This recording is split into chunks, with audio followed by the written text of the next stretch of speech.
¿Qué tal? Muy buenas tardes. Sean ustedes bienvenidos y bienvenidas a esta sesión de plática donde me gustaría compartirles un poco de la experiencia del diseño y la implementación del proyecto de Metrópoli Laguna.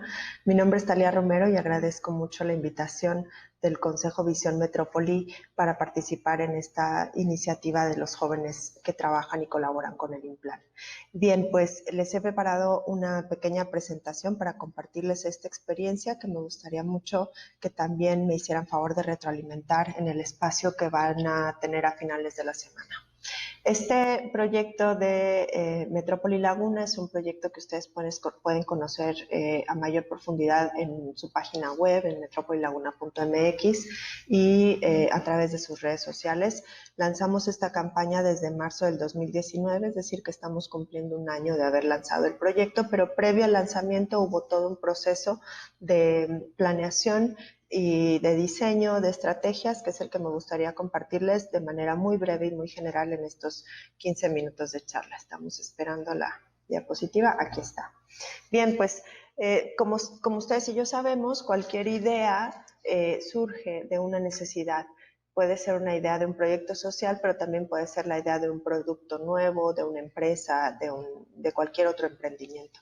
Y entonces esta necesidad que observamos y la que detonó la idea del proyecto de Metrópoli Laguna es esta que nos informa el Instituto Mexicano para la Competitividad cada 2 años respecto a la competitividad de las zonas urbanas del país.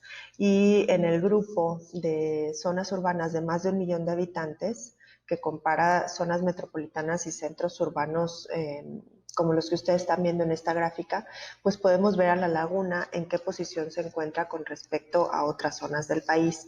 Repito, de más de 1 millón de habitantes, que es en donde nos encontramos. Nuestra zona metropolitana de La Laguna está formada según el INEGI y el Consejo Nacional de Población por 5 municipios de 2 estados, Torreón, Matamoros, Francisco y Madero del lado de Coahuila y por el lado de Durango, Gómez Palacio y Lerdo.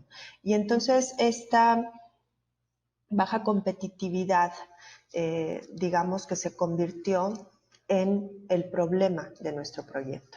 Y esta es una manera que me gustaría presentarles de cómo podemos problematizar o cómo podemos esquematizar un problema. Este es un árbol de problema de manera muy sencilla que ustedes pueden complejizar o hacer todavía más sencillo dependiendo del tiempo y de los recursos que tengan al alcance a la hora de diseñar sus proyectos. Delimitamos problemas para poder establecer los objetivos de trabajo y para poder entender qué alcance o qué posibilidades vamos a tener para incidir en la solución de ese problema. Y lo primero que hay que reconocer es que los problemas, así como las enfermedades en el cuerpo humano, únicamente los conocemos a través de sus síntomas en la realidad.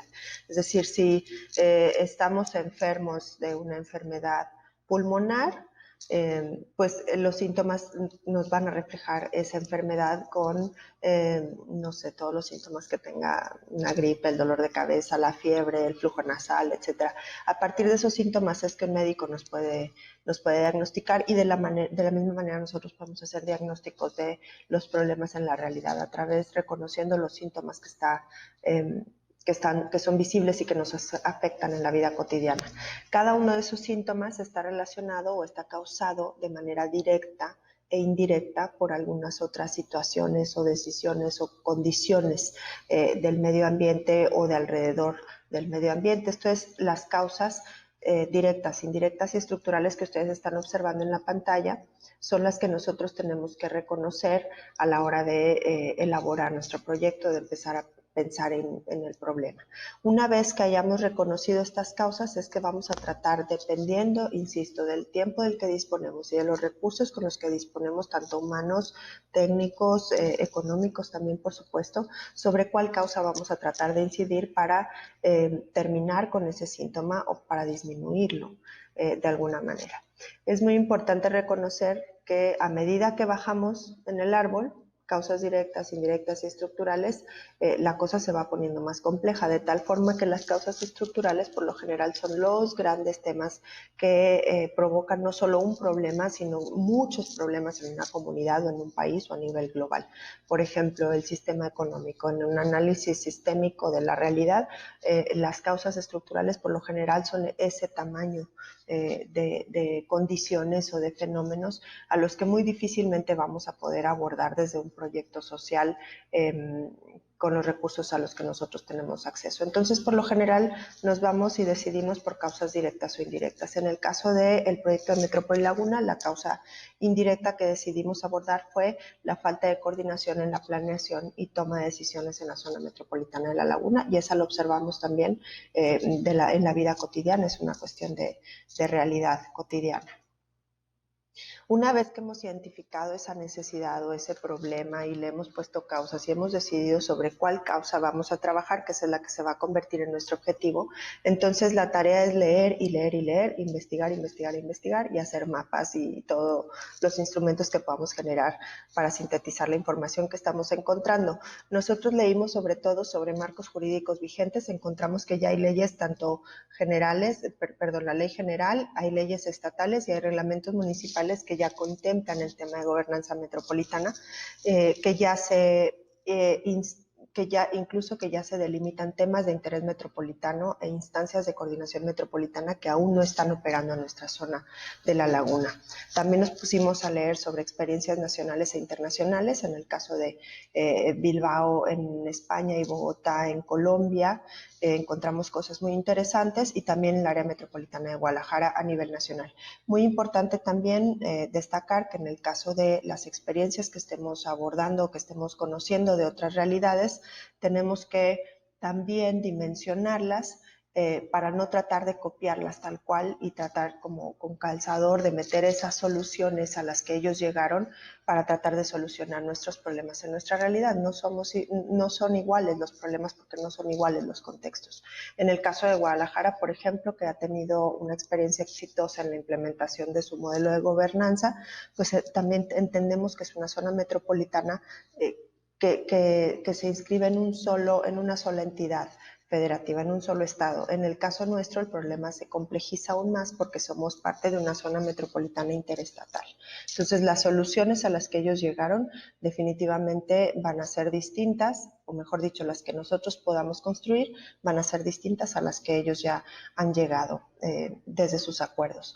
Las atribuciones por orden de gobierno también las estuvimos investigando, que le corresponde a las instituciones federales, a las estatales y a las municipales en términos de gobernanza metropolitana, y por supuesto conocer y reconocer cuáles son los actores públicos o privados que están formando parte del problema y que pueden formar parte también de las soluciones a estos problemas. Instituciones de gobierno, repito, de los 3 órdenes de gobierno, centros de conocimiento, que son universidades públicas y privadas, organismos empresariales y organismos de la sociedad civil que ya se han especializado en algunos de estos temas de interés, como el tema de movilidad, como el tema del agua, como el tema del medio ambiente, etcétera. A partir de este reconocimiento, de esta investigación, es que se pueden empezar a trazar rutas de acción para dar inicio con las actividades o las acciones concretas de nuestro proyecto. Otra digamos, ya como parte de la ruta de acción o de las estrategias que hemos diseñado para el proyecto de Metrópoli Laguna, y que también a ustedes les pueden servir como recomendación, es la de buscar aliados que se sumen a tu proyecto, que se sumen a tu iniciativa desde sus propias trincheras, no esperar que esos aliados vayan a convertirse en los gestores de nuestro proyecto, sino que por lo menos tengamos un respaldo importante que cuente con capital político, con capital cultural, con capital social para ayudarnos a visibilizar el problema, socializar el problema. Y estos aliados los buscamos con base en la identificación de nuestro problema, en el mapeo que hicimos de actores, en los temas de interés, en la capacidad de gestión que teníamos nosotros y la que podíamos conseguir, y también con base en los recursos que necesitábamos, tanto tanto humanos como técnicos, tecnológicos, los que ya habíamos mencionado, y por supuesto financieros.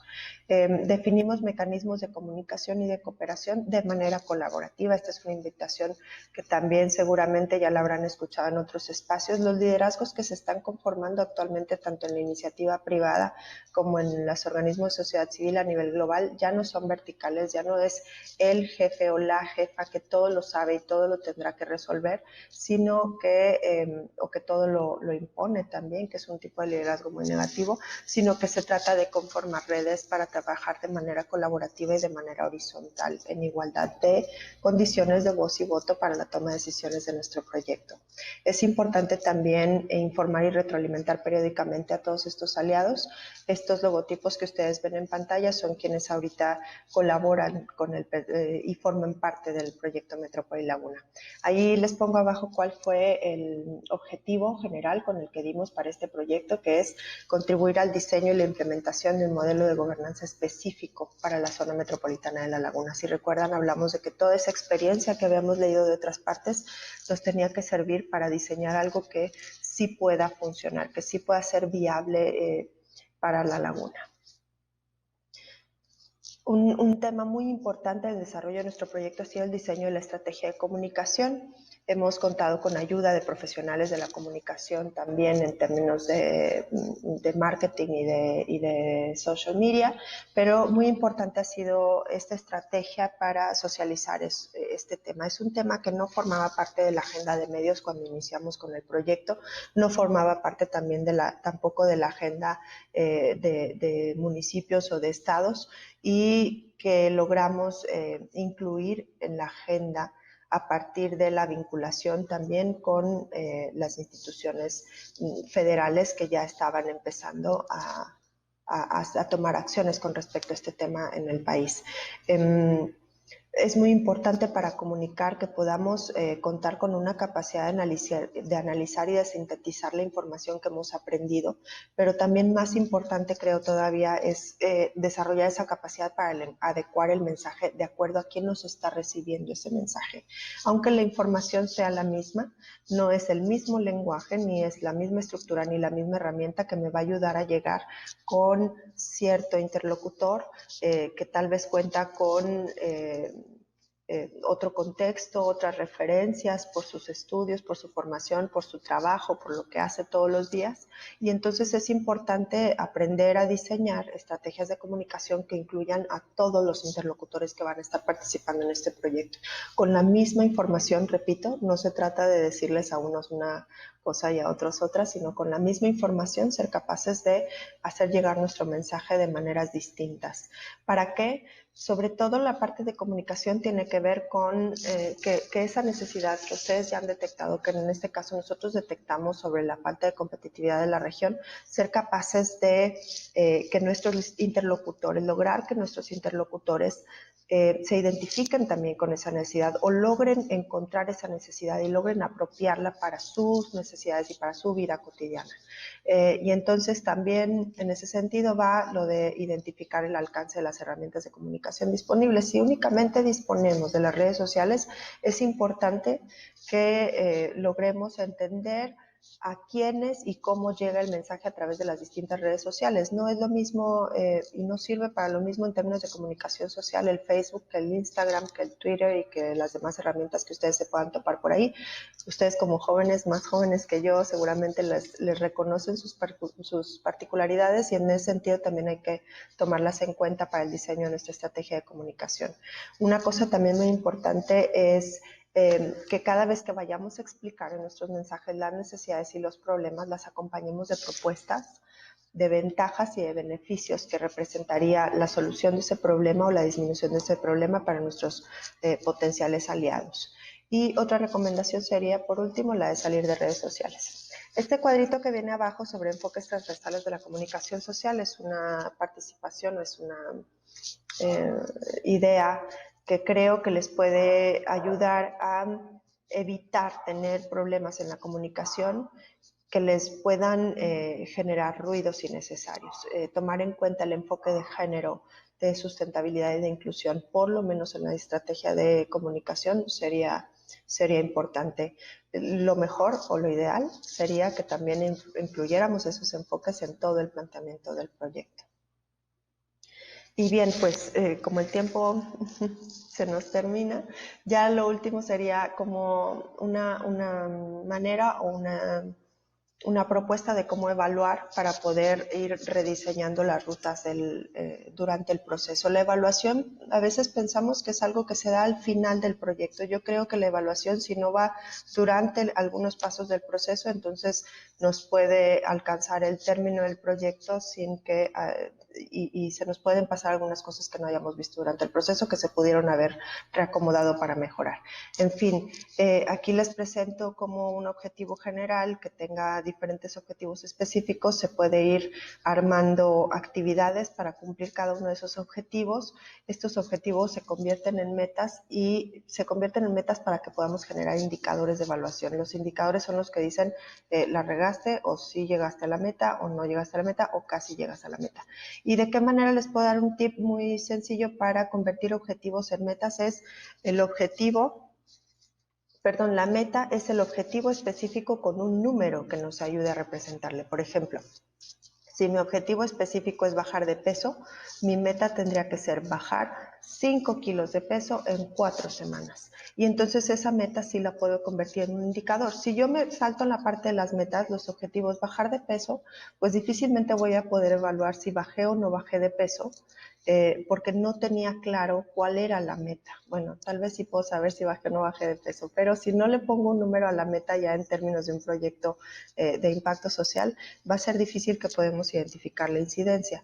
Por eso recomiendo hacer este tipo de esquema para poder identificar muy claramente, porque entonces también en la medida en la que podamos reconocer cuáles indicadores funcionaron y cuáles no, o mejor dicho, que los indicadores nos revelen cuáles actividades funcionaron y cuáles no, podemos ir rediseñando esta parte que es la que se puede ir modificando en cualquier momento o en cualquier etapa del proceso. Les agradezco mucho los minutos que me han regalado de su tiempo y les invito a seguirnos en redes sociales, @metrópoli-laguna en Twitter y en Facebook. Mi Twitter personal, @taleadalel, también ahí pueden hacerme llegar sus comentarios y el correo electrónico terromero@fomec.org.mx. Les agradezco mucho la atención y espero sus preguntas al final de la semana. Gracias.